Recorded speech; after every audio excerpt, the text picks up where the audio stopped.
I want to talk about burying your head in the sand.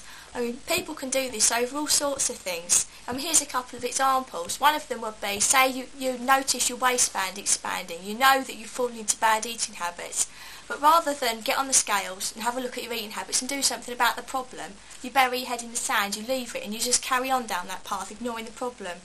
Or another one would be, perhaps, you know you're spending a bit too much and that you're overdrawn, but rather than open your bank statement and have a look and see what the damage really is, you just throw it in the bin and carry on doing what you're doing. You see, in both these cases, instead of facing a problem, you're ignoring it, and in doing that, you make it bigger.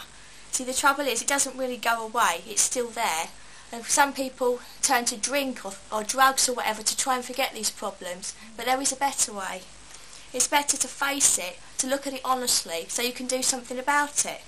The only way you can have peace of mind is if you get these skeletons out the cupboard and have a look at them and face them. It might be a shock to begin with, but then when you see it plain in black and white, if your problem's eating, you can sort out a healthy eating plan, and you can exercise more, but you can see what your weight really is. If you deal with a problem, then you can save yourself having to lose 5 stone by looking at it when you're only 1 stone overweight, if you see what I mean. And the same with bills. You could probably avoid having bailiffs at your door if you look at the problem before it gets that bad. You open your bills, face them, and then bring the people you need to, sort out payment plans, whatever.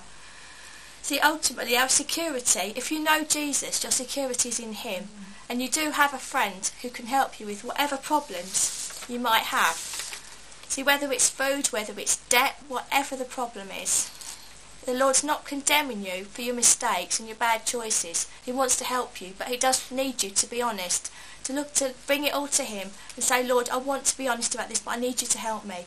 See, whatever it is, it won't separate you from his love. If you read Romans 8:38 and 39, you can just put your faith in that word, knowing that he's not going to leave you. It's not taking you away from his love, and he wants to help you.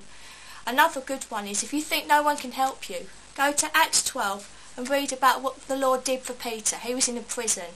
So if you think there's no way out, think again. Look to the Lord.